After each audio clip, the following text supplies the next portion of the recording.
Halo, Assalamualaikum warahmatullahi wabarakatuh. Jumpa kembali dengan edukasi official. Semoga kita selalu dalam keadaan sehat walafiat dan bisa melaksanakan aktivitas dalam kehidupan sehari-hari. Amin ya robbal alamin. Pada paket kedua ini yang akan kita bahas adalah bidang teknis, manajerial, dan sosiokultural. Ini merupakan soal kolaborasi antara Kemdikbud dan PGRI, dan tipe soal ini merupakan soal terbaru untuk tahap ketiga nanti. Dan perlu diperhatikan yaitu setiap indikator soal ini kita harus memahami untuk mendapatkan nilai maksimal pada tahap ketiga. Baik, seperti biasa, jika Bapak Ibu baru menemukan dan bagi Bapak Ibu yang belum subscribe channel ini, kami mohon dukungan dengan cara like, subscribe, dan share, karena dukungan Bapak Ibu sangat berarti untuk perkembangan channel kami.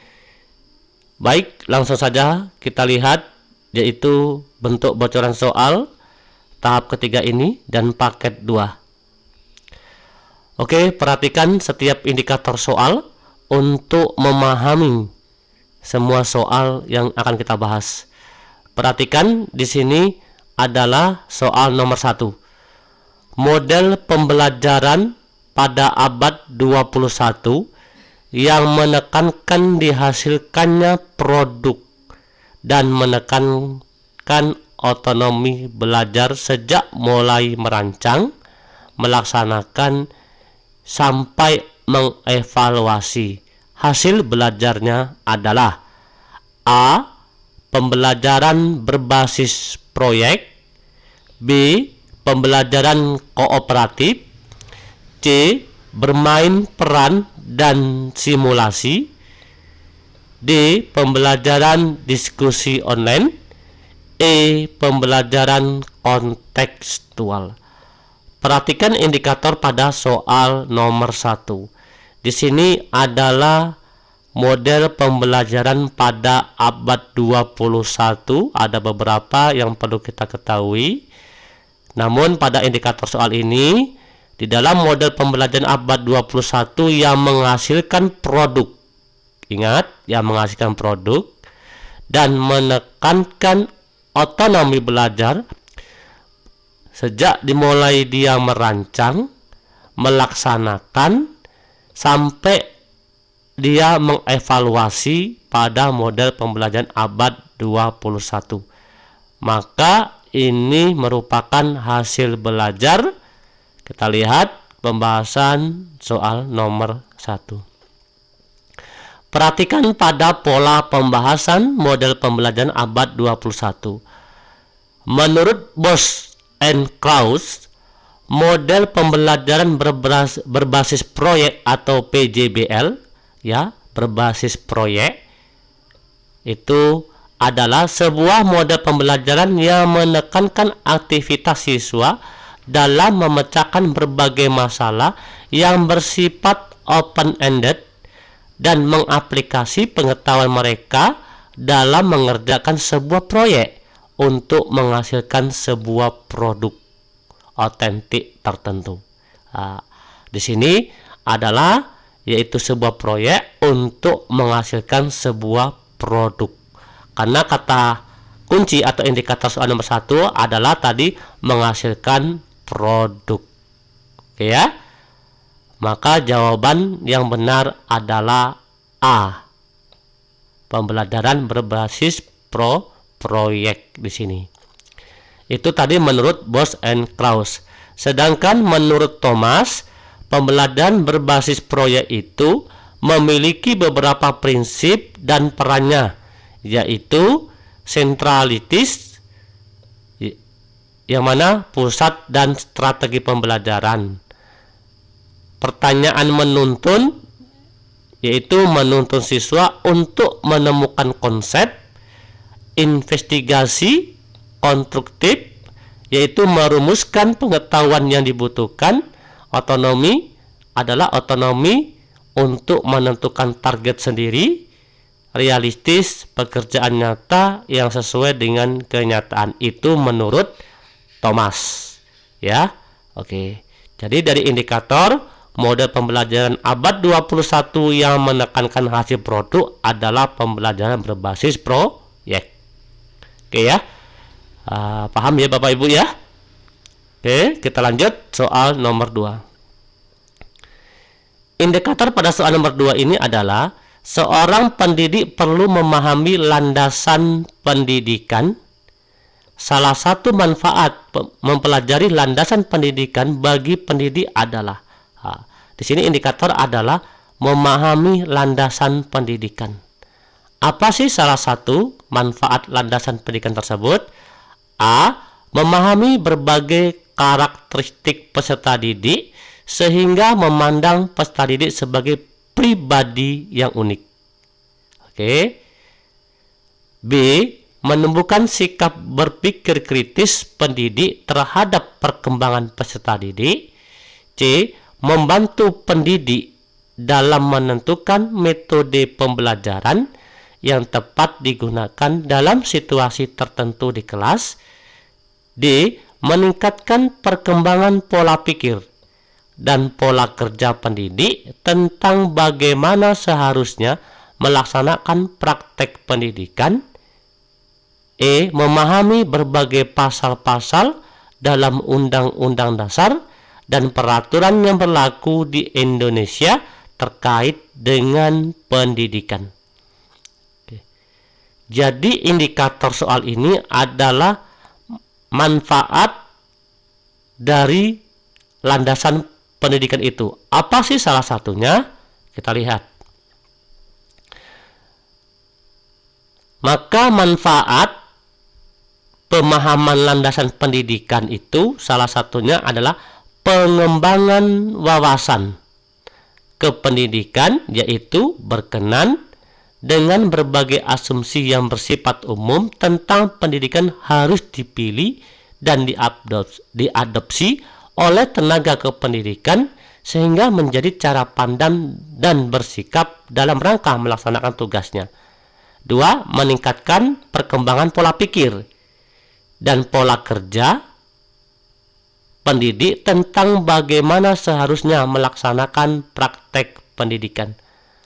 Berarti jawaban adalah D, yaitu meningkatkan perkembangan pola pikir dan pola kerja pendidik tentang bagaimana seharusnya melaksanakan praktek pendidikan. Itu salah satu manfaat mempelajari landasan pendidikan. Oke, cukup jelas. Kita lanjut.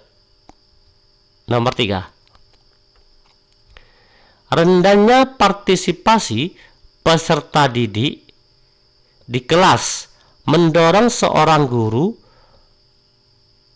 menyediakan Google Drive agar karya peserta didik dapat tersimpan dengan baik, sehingga memudahkan teman lain dalam memberikan, yaitu sumbang saran terkait karya temannya. Hal ini merupakan mengintegrasikan teknologi pada domain A. Penilaian terhadap peserta didik. B. Pemahaman terhadap peserta didik. C. Strategi pembelajaran. D. Pemahaman materi pembelajaran. E. Pengelolaan pembelajaran. Ingat, indikatornya adalah karena rendahnya suatu partisipasi peserta didik, maka guru menyediakan Google Drive, ya, yang mana dapat tersimpan dengan baik dan mudah, yaitu diberikan atau memberikan sumbang saran terkait karya teman tersebut. Maka ini merupakan mengintegrasikan teknologi pada domain. Perhatikan. Di sini ada beberapa contoh, yaitu pemanfaatan teknologi untuk penilaian.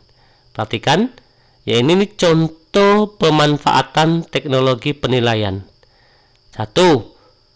Untuk mengukur pencapaian kompetensi, guru menggunakan Google Formulir agar bisa untuk melihat perolehan skor secara cepat dan mendapatkan data indikator kompetensi apa yang belum tercapai.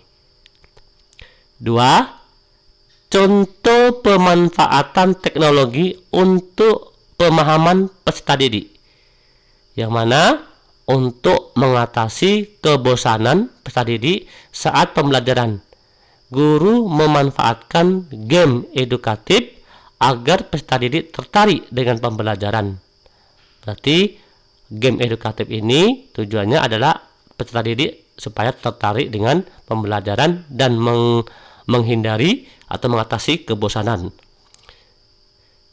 Dan contoh yang ketiga yaitu pemanfaatan teknologi untuk pemahaman materi, yang mana rendahnya daya serap peserta didik terhadap kompetensi terhadap mendorong guru memanfaatkan video edukatif yang terintegrasi YouTube dengan maksud agar peserta didik dapat belajar materi secara mandiri di samping di kelas, ya. Berikutnya yang keempat adalah contoh pemanfaatan teknologi untuk pengelolaan pembelajaran. Tujuannya adalah untuk memudahkan guru dalam menjelaskan materi X. Guru memanfaatkan slide PPT. Jadi kalau untuk pengolahan pembelajaran berarti larinya ke PPT, ya.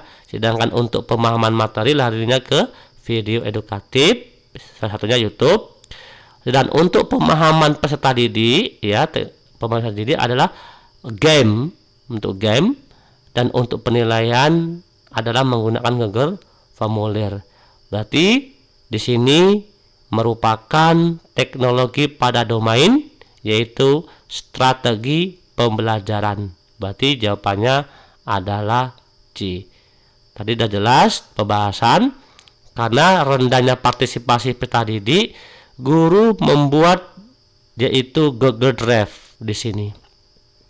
Berarti ini merupakan strategi dong, ya, strategi pembelajaran guru supaya siswa tersebut yaitu tinggi partisipasinya terhadap proses pembelajaran, ya. Cukup jelas. Kita lanjut soal nomor 4. Ari adalah anak rajin, memiliki sikap yang baik, bahkan sering mewakili dalam kegiatan Olimpiade Sains Nasional. Tapi pada hasil laporan belajar dia memiliki 5 nilai di bawah KKM. Tindakan Anda sebagai wali kelas adalah: A. Siswa tersebut tetap naik kelas dengan pertimbangan peserta OSN. B. Meminta masukan dari guru terkait naik tidaknya. C. Mendiskusikan dengan orang tua Ari terkait masalah ini. D. Tidak naik kelas karena tidak memenuhi kriteria kenaikan kelas. E. Naik kelas karena sikap Ari adalah baik. Kita perhatikan indikatornya, ya. Indikator di ini adalah dia memiliki yaitu sikapnya baik, namun ada 5 mata pelajaran yang mendapat nilai di bawah KKM. Apakah Ari ini naik kelas atau tidak? Kita lihat pembahasan. Perlu kita ketahui yaitu mengenai tentang kriteria kenaikan kelas. Berdasarkan Permendikbud nomor 23 tahun 2016, yang mana KE 1 dan KE 2 ini yaitu memiliki kompetensi sikap minimal baik. Berarti si Ari ini sudah memenuhi karena dia memiliki sikap yang baik. Berarti KE 1 dan KE 2 dia bersikap baik, berarti dia tuntas. Dan KE 3, KE 4 ini adalah kompetensi pengetahuan, ya. KE 3 pengetahuan dan KE 4 adalah keterampilan. Ya, ini wajib tuntas. Perhatikan. Dan batas ketidaktuntasan KE 3 dan KE 4 adalah minimal, ini adalah, ya, kalau batas ketidaktuntasan yaitu maksimal 3 mata pelajaran. Artinya di atas 3 mata pelajaran tidak bisa gitu, ya. Sedangkan Ari di sini yaitu kena di KE 3 dan KE 4 pengetahuan dan keterampilannya atau psikomotornya, yaitu Ari memiliki 5 mata pelajaran yang mendapatkan nilai di bawah KKM. Sedangkan syaratnya adalah maksimal 3 gitu, ya. Namun kalau apabila Ari ini hanya 3 di sini, dia masih tetap naik kelas. Karena Ari memiliki 5 mata pelajaran di bawah KKM, maka dia tidak naik kelas. Tidak naik kelas karena tidak memenuhi kriteria kenaikan kelas. Berarti dia kena 1 ya di KI 3 dan KI 4 gitu. Oke, berarti jawaban yang benar adalah D. Kita lanjut. Soal nomor 5. Dalam suatu pembelajaran diperoleh data banyak siswa yang tidak aktif. Maka Anda sebagai guru harus mengubah pendekatan pembelajaran, yaitu yang tepat, mengubah pendekatan pembelajaran yang tepat. Pendekatan yang tepat untuk menghasilkan hal tersebut adalah, indikatornya adalah bagaimana sih cara pendekatan pembelajaran supaya ya data siswa banyak yang aktif mengikuti proses pembelajaran, gitu artinya. Ya, maka pendekatan yang tepat untuk mengatasi hal tersebut adalah A. konstruktivisme, B. kontekstual, C. saintifik, D. deduktif, E. induktif. Perhatikan dari indikator tersebut. Di sini pada pola pembahasan, konstruktivisme itu adalah membentuk konsep sendiri. Arti sendiri sini adalah tadi itu sendiri. Sedangkan kontekstual adalah pembuatan pembelajaran yang bermakna. Saintifik adalah pembelajaran aktif. Dan deduktif adalah pakem, konsep, berpikir logis. Induktif adalah terampil dalam membuat kesimpulan. Berarti jawabannya di sini adalah pembelajaran yang aktif, berarti C, yaitu saintifik, ya, C. Karena di sini siswa tidak aktif dalam proses pembelajaran, maka guru yaitu mengubah pendekatan pembelajaran saintifik, yang mana pembelajaran aktif. Oke ya. Lihat soal nomor 6. Anda merupakan seorang manajer. Di sini soal nomor 6 ini sudah masuk ke soal manajerial ya.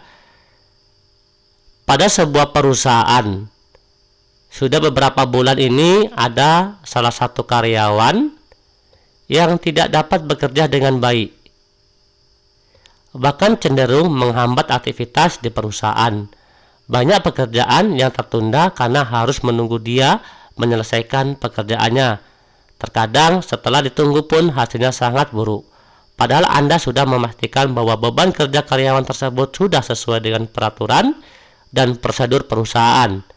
Perusahaan pun telah memberikan kesempatan beberapa kali untuk perbaikan dan memberikan pelatihan. Namun setelah diamati tidak ada perubahan sama sekali. Yang Anda lakukan adalah A. memberikan kesempatan terus sampai dia bisa berubah menunjukkan performa terbaik meski akan mengganggu kinerja perusahaan. B. memberikan kesempatan karena setiap karyawan berhak atas hal itu. C. terpaksa mencari penggantinya agar kinerja perusahaan kembali membaik. D. memberhentikannya dan memastikan semua keputusan saya terdokumentasi. E. memberhentikan karyawan yang bermasalah tersebut karena tidak bekerja dengan baik. Di sini apabila Anda seorang manajer namun ada karyawan, salah satu karyawan yang tidak dapat bekerja dengan baik, ya, bahkan dia cenderung aktivitasnya yaitu bisa menghambat perusahaan Anda itu sendiri, gitu ya. Itu indikatornya. Apa yang akan Anda lakukan? Maka yang akan dilakukan adalah perhatikan. Karena ini sifatnya manajerial, di sini adalah topik pada soal nomor 6 ini adalah mengenai tentang kemampuan menggerakkan dan mengkoordinir orang lain. Nah, karena kita seorang manajer tadi, bagaimana kita menggerakkan dan mengkoordinir salah satu karyawan tadi itu. Sebagai atasan kita harus mampu mengkoordinir bawahan, yang mana memberikan kesempatan untuk perbaikan. Nah, di sini kita berarti artinya memberikan kesempatan untuk perbaikan dan pelatihan Ya, namun jika tidak ada perubahan, maka seorang atasan harus tegas karena atasan juga punya tanggung jawab terhadap kemajuan perusahaan yang dikelola. Maka jawabannya di sini adalah D, yaitu memberhentikan dan memastikan sebuah keputusan saya terdokumentasi. Apa alasannya memberhentikan? Karena tadi di sini perhatikan, satu karyawan tadi situ sudah diberikan yaitu pelatihan. Nah, di sini sudah diberikan pelatihan. Ya. Namun setelah diberikan pelatihan, maka setelah diamati tidak ada perubahan sama sekali. Karena kita sebagai manajer, maka kita memiliki tanggung jawab terhadap perusahaan. Maka solusinya adalah kita memberhentikan dan memastikan semua keputusan kita adalah terdokumentasi. Ya, kecuali kita belum memberikan kesempatan pada karyawan. Karena tadi dari pernyataan soal ini, yaitu kita sudah memberikan kesempatan. Yang mana tadi ini perhatikan, padahal Anda sudah memastikan bahwa beban kerja karyawan tersebut sudah sesuai dengan peraturan dan prosedur perusahaan. Perusahaan pun telah memberikan kesempatan nih. Ya, perusahaan telah memberikan kesempatan beberapa kali, bahkan sudah memberikan pelatihan. Namun diberi kesempatan dan pelatihan, karyawan tersebut tidak ada perubahan sama sekali, maka kita sebagai manajer kita harus mengambil keputusan, yaitu memberhentikan dan memastikan semua keputusan saya terdokumentasi. Berarti jawabannya adalah D. Oke, paham? Cukup jelas ya Bapak Ibu ya. Kita lanjut soal ke-7. Di divisi tempat Anda bekerja sedang terjadi sebuah masalah yang dapat mempengaruhi kinerja karyawan dalam menyelesaikan tugasnya. Anda sebagai atasan sudah mencoba untuk berpikir dan memandang masalah tersebut secara objektif dan menganalisis setiap karyawan yang dapat terpengaruh atas masalah tersebut. Kemudian yang Anda lakukan adalah A. Meminta mereka untuk berpartisipasi lebih baik lagi dan patuh terhadap semua kebijakan yang akan diambil. B. Menyuruh mereka mematuhi semua kebijakan dan meminta penyelesaiannya dari masalah tersebut. C. Meminta masukan dari mereka dan membuat keputusan secepatnya agar dipatuhi semua karyawan divisi. D. Membuat keputusan secepatnya dan memberitahu karyawan divisi akan hal tersebut agar tidak kaget. E. Meminta masukan dari mereka, melakukan revisi seperlunya, dan kemudian mengajak mereka turut mengimplementasikan rencana yang telah disepakati bersama. Perhatikan indikatornya apa? Indikatornya adalah ya, di sebuah perusahaan Anda ada sebuah masalah yang dapat dipengaruhi oleh atau yang dapat mempengaruhi kinerja karyawan lain. Sedangkan di sini Anda sebagai atasan, apa yang akan Anda lakukan? Maka karena kita sebagai atasan, apa yang akan kita lakukan? Perhatikan, yang akan dilakukan adalah meminta masukan, itu pasti. Ya, perhatikan di sini. Maka kasus soal nomor 7 ini adalah topiknya adalah kemampuan menggerakkan, sekali lagi. Ya, kemampuan menggerakkan dan mengkoordinir orang lain. Ya, karena tadi di sini ada indikatornya adalah Anda sebagai atasan. Kalau soal sebelumnya Anda sebagai manajer, kalau di sini Anda sebagai atasan. Maka tujuan ya dari atasan tersebut adalah seorang atasan itu harus mampu menggerakkan dan mengkoordinir bawahan, gitu ya. Sini ada sebagai atasan harus melibatkan bawahan, tetapi keputusan tetap ada di tangan Anda karena Anda sebagai atasan, ya. Dan memberikan pemahaman dan bagian dari kelompok kita harus saling terbuka, saling bertanggung jawab dan memiliki kesadaran serta selalu mengkomunikasikan setiap ada masalah, gitu ya. Artinya adalah melakukan musyawarah, gitu ya, untuk mencapai mufakat. Apa yang akan Anda lakukan apabila hal ini terjadi di perusahaan Anda? Maka yang dilakukan adalah meminta masukan dari mereka, setelah itu melakukan revisi seperlunya, dan kemudian mengajak mereka turut mengimplementasikan ya rencana yang telah disepakati bersama. Artinya adalah ada kerja sama tim di sini ya. Berarti jawabannya adalah E. Soal 8. Anda diminta atasan Anda untuk menyelesaikan sebuah masalah di dalam pekerjaan. Karena atasan Anda menilai Anda karyawan yang paling mampu mengatasinya dengan baik dan efektif. Namun ketika di tengah jalan penyelesaian yang Anda berikan terhadap permasalahan tersebut sedikit kurang optimal. Untuk memberikan solusi terbaik seperti yang diharapkan perusahaan, yang Anda lakukan adalah A. Saya akan merubah semua solusi yang ada dan membuat penyelesaian baru. B. Saya meminta atasan untuk memberikan saya waktu yang lebih untuk memikirkannya. C. Saya melakukan modifikasi atas keputusan tersebut. Terkadang modifikasi kecil sudah cukup. E. Mengembalikan tugas tersebut kepada atasan untuk dilimpahkan kepada karyawan lain. E. Memikirkan cara yang paling efektif dari penyelesaian sebelumnya. Nah, perhatikan indikator dari sini. Anda dipercaya oleh atasan untuk mengatasi suatu permasalahan. Namun, tiba-tiba di pertengahan, ya, Anda berikan terhadap permasalahan tersebut sedikit kurang optimal. Artinya, kurang optimal Anda di saat memecahkan masalah tersebut. Maka solusi yang terbaik yang diharapkan oleh perusahaan, apa yang akan Anda lakukan? Maka yang dilakukan adalah yaitu modifikasi atau keputusan, karena di sini tadi kurangnya optimal ya dalam pemecahan masalah. Maka topik ini pada soal nomor 8 ini merupakan kreativitas dan inovasi. Di mana tak kreativitasnya? Ya tadi ini, karena sedikit kurang optimal dalam menyelesaikan masalah, maka di sini kita dituntut untuk kreativitas. Bagaimana bisa optimal, gitu kan, dan inovasi dalam pemecahan masalah. Maka di sini mampu memikirkan hal kreatif dan imajinatif untuk melakukan perbaikan pada sebuah proses sehingga mendapatkan hasil terbaik. Tidak harus merubah tapi melakukan modifikasi sehingga apa yang terjadi tujuan dapat tercapai. Maka jawabannya adalah C, yaitu saya melakukan modifikasi atas keputusan tersebut,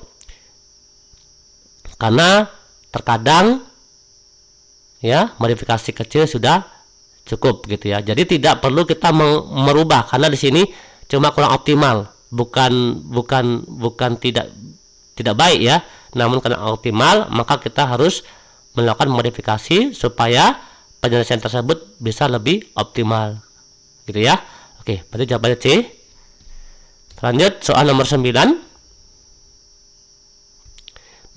Beberapa hari terakhir ini di kantor Anda sedang disibukkan dengan banyaknya deadline pekerjaan yang harus diselesaikan secepatnya, sehingga setiap komponen perusahaan diminta untuk memberikan kemampuan terbaiknya bagi perusahaan. Karena jika Anda ada pekerjaan yang tertunda akan mempengaruhi terhadap produktivitas kerja. Namun ada beberapa karyawan yang datang kepada Anda bercerita dan mengeluh, beberapa hal yang tidak berkaitan dengan pekerjaan Anda. Maka indikatornya seperti ini. Indikator pada soal ini adalah karena akhir-akhir ini ya Anda sedang disibukkan Anda sedang disibukkan dengan banyaknya deadline pekerjaan yang harus diselesaikan secepatnya. Dan tiba-tiba ada teman Anda datang bercerita dan mengeluh beberapa hal yang tidak ada kaitannya dengan pekerjaan. Apa yang akan Anda lakukan? Bagaimana sikap Anda? A. Saya selalu terbuka terhadap setiap karyawan untuk berkeluh kesah kapanpun mereka membutuhkan. B. Hal tersebut harus dibatasi karena dapat mengganggu kinerja perusahaan. C. Selalu bersimpati dan memberikan nasihat dan solusi yang paling baik terhadap setiap masalah mereka. E. Bersimpati dan memberikan solusi dan nasihat dengan tepat, memprioritaskan kepentingan dengan tepat, memprioritaskan kepentingan perusahaan. E. Saya akan selalu baik kepada setiap karyawan di perusahaan dan dapat menjadi teman curhat mereka setiap waktu. Perhatikan. Ya, di sini indikatornya adalah di saat Anda sibuk, gitu ya, di saat Anda sibuk karena dengan banyaknya deadline, tiba-tiba ada teman Anda yang bercerita dan mengeluh kepada Anda, yaitu yang tidak ada kaitannya atau yang tidak berkaitan dengan pekerjaan. Maka sikap Anda adalah, perhatikan. Untuk soal nomor 9 ini topiknya adalah orientasi. Ya, ini orientasi kepada orang lain. Di sini adalah berarti artinya orientasi kita terhadap orang lain, baik teman kita tadi itu ya, dengan menunjukkan etikat baik, empati dan kepedulian terhadap sesama, namun sesuai dengan kapasitas yang dimiliki dengan tepat, yaitu memprioritaskan kepentingan perusahaan terlebih dahulu. Ya, Anda berbuat baik dan kerja tetap jalan. Artinya gini, kita tetap memprioritaskan kepentingan perusahaan, namun kita harus memiliki sifat simpati atau empati terhadap sesama, gitu ya. Berarti jawabannya apa? Yaitu D. Yaitu bersimpati dan memberikan solusi ya, dan nasihat dengan tepat, memprioritaskan kepentingan perusahaan. Artinya semua sama-sama jalan gitu. Lanjut nomor 10. Perhatikan soal nomor 10 ini. Anda telah bekerja sesuai dengan SOP, standar operasional perusahaan lah, yang perusahaan berikan kepada setiap karyawan dengan jelas. Sudah terdokumentasi sebagai pengaduan atau panduan bagi setiap karyawan dalam kerja dan telah menerapkan setiap hari dengan baik. Namun terkadang ada kondisi di mana sebuah masalah yang timbul tidak dijelaskan, bahkan tidak ada di dalam SOP. Ya, masalah yang timbul tidak dijelaskan, bahkan tidak ada di dalam SOP dalam perusahaan tersebut. Apa yang akan Anda lakukan? A. Tetap mengikuti SOP yang ada meskipun pekerjaan selesai jadi sangat lama dan mengganggu kinerja. B. Meminta bantuan kepada rekan karyawan lain untuk dicarikan solusi terbaik. C. Melihat dari kondisi yang ada dan saya sesuaikan dengan misi perusahaan agar pekerjaan cepat terselesaikan. D. Menyuruh atasan untuk mereview kembali SOP yang ada agar karyawan dapat bekerja dengan baik. E. Memikirkan penyelesaian sekiranya cocok dan bisa saya kerjakan sesuai kemampuan saya dan misi perusahaan. Artinya gini ya, jadi katanya seperti ini. Ya, namanya perusahaan atau dimanapun instansi pasti memiliki SOP. Ya, namun tiba-tiba atau kadangkala ada masalah yang timbul yang tidak ada dalam SOP. Maka apa yang akan dilakukan? Perhatikan. Maka kita terlebih dahulu harus melihat kondisi terlebih dahulu ya, seperti itu.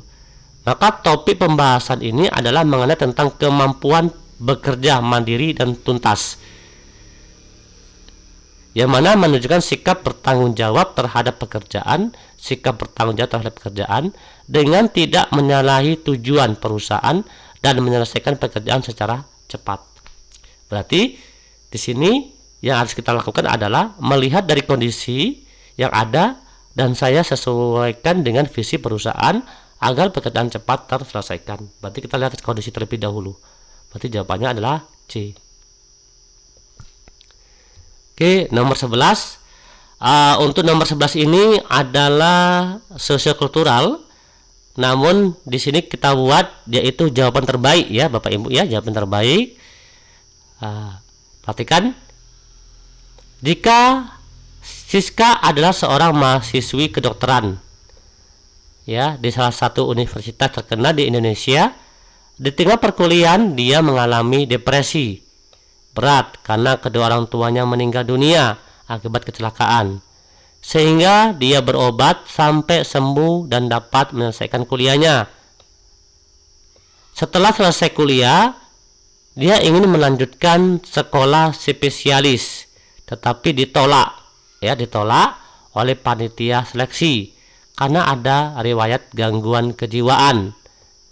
Menurut Anda, tindakan panitia seleksi itu A. Sangat tepat, karena jika sewaktu-waktu gangguan jiwanya kambuh bisa membahayakan pasien.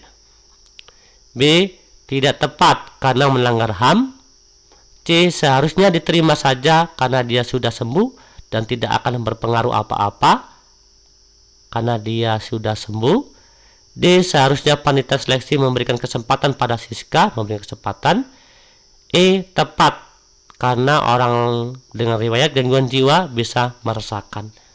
Oke, di sini indikatornya apa? Indikatornya adalah si Siska tadi memiliki gangguan jiwa,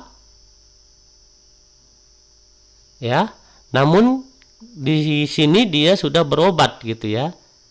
Dia sudah berobat sampai sembuh. Nah, di sini indikatornya. Dia memiliki gangguan jiwa, namun dia sudah berobat sampai sembuh. Nah, di sini indikatornya sampai sembuh. Jadi tindakan panitia tersebut adalah, perhatikan pada pembahasan di sini seharusnya diterima ya, karena si Siska sudah berobat sampai sembuh.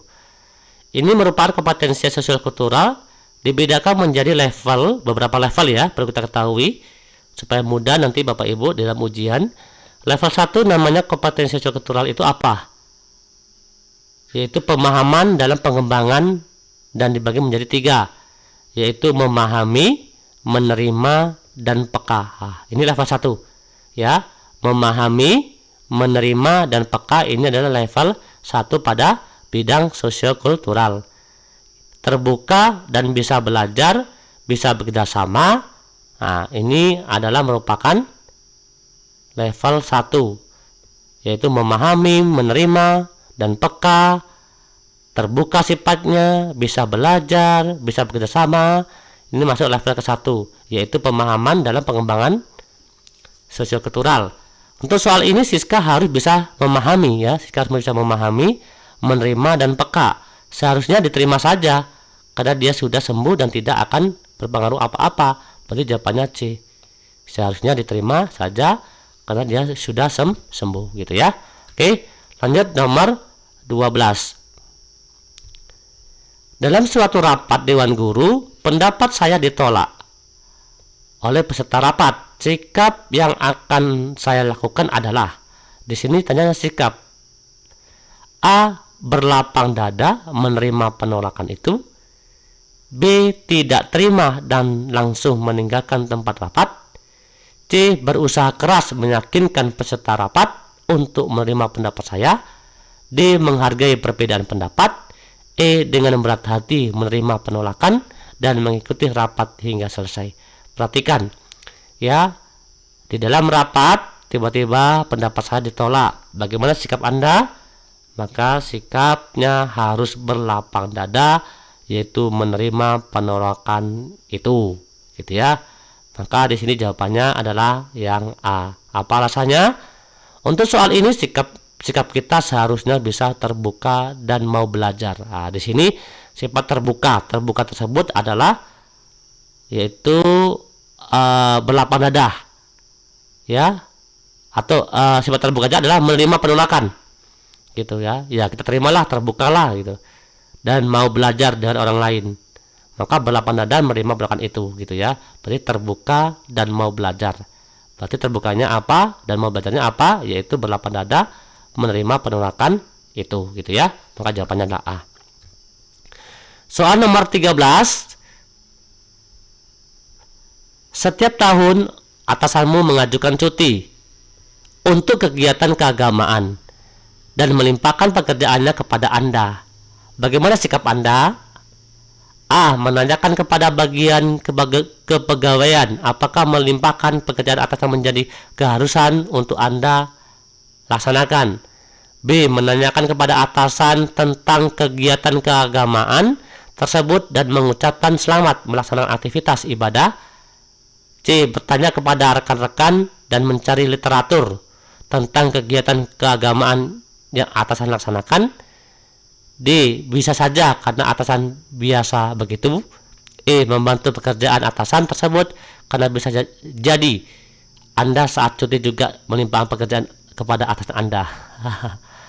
Oke ya, perhatikan di sini untuk soal nomor 13 ini apa indikatornya? Yaitu bagaimana sikap kita apabila kita yaitu menerima limpahan pekerjaan gitu ya, atau kita diberi kepercayaan untuk mengerjakan pekerjaan atasan karena atasan ada sesuatu pekerjaan yang tidak bisa diganggu atau ditinggalkan gitu. Bagaimana sikap Anda? Maka sikap kita adalah yaitu membantu pekerjaan atasan ya di sini. Perhatikan dulu. Oke ya. Untuk soal ini sikap kita seharusnya bisa bekerja sama dengan orang lain. Oke. Membantu pekerjaan adalah kerjasama. Membantu pekerjaan atasan tersebut karena bisa jadi Anda saat cuti juga melimpahkan pekerjaan kepada atasan Anda. Oke ya. Artinya di sini gantian gitu ya, gantian kita minta bantuan pada atasan gitu ya. Oke ya, untuk soal nomor 13 ini sih jawabannya E ya. Membantu pekerjaan atasan tersebut. Namun ibaratnya gini ya. Ya ini tidak kita harapkan ya, tidak diharapkan untuk pekerjaan kita limpahkan pada atasan kita gitu. Maksudnya di sini adalah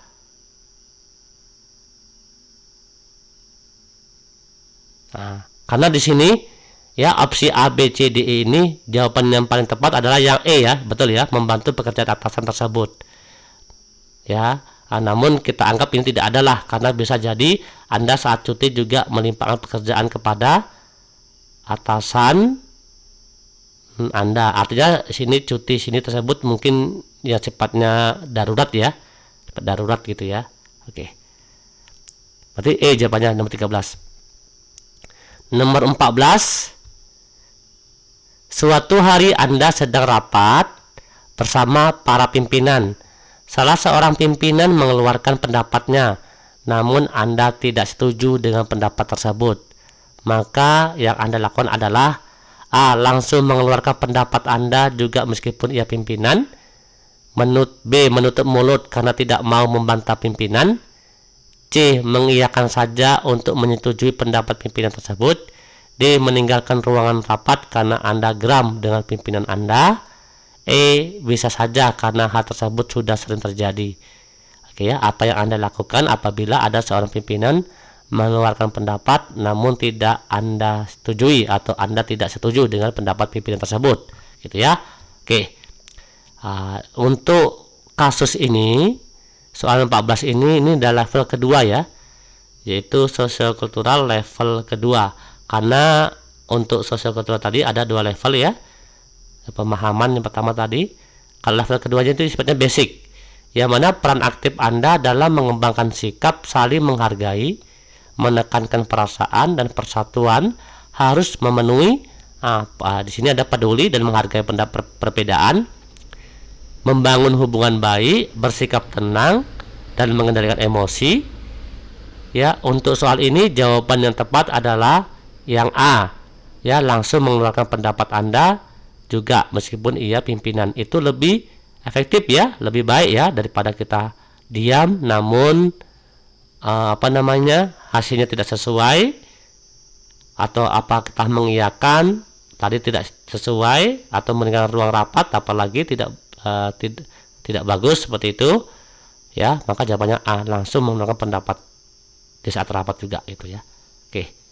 Nomor 15. Suatu hari Anda menginap di rumah salah satu keluarga Anda. Keluarga Anda kemudian menghidangkan sebuah hidangan yang tidak Anda sukai. Maka yang Anda lakukan adalah A. Makan nasinya saja tanpa menyentuh hidangan lain. B. Makan saja untuk menghormati tuan rumah. C. Mengatakan bahwa Anda sudah kenyang. D. Tidak mau makan makanan yang ada. E. Jujur dan tidak mau makan. Kita perhatikan. Ini udah masuk ke basic atau level 2 sosiokultural. Di sini adalah peran aktif Anda untuk mengembangkan sikap saling menghargai. Berarti artinya di sini adalah kita saling menghargai ya, walaupun makanan tersebut tidak kita sukai gitu ya. Menekan perasaan supaya tuan rumah tidak tersinggung dengan hal ini gitu ya. Di persatuan harus memenuhi, yaitu peduli dan menghargai perbedaan tadi sudah, membangun hubungan baik, bersikap tenang dan mengendalikan emosi. Untuk soal ini jawaban yang tepat adalah B, yaitu makan saja untuk menghormati tuan rumah, karena di sini saling menghargai ya dan menekan persamaan tersebut. Maka B, yaitu makan saja untuk menghormati tuan rumah walaupun makan tersebut tidak kita sukai gitu ya. Oke, maka jawabannya B. Oke, pembahasan paket 2 ini semoga bermanfaat untuk Bapak Ibu. Sekali lagi, yang bagi Bapak Ibu yang belum subscribe, ya mohon dukungannya subscribe supaya kami lebih semangat untuk membahas soal-soal atau paket berikutnya. Kami akhiri, wassalamualaikum warahmatullahi wabarakatuh. Salam edukasi.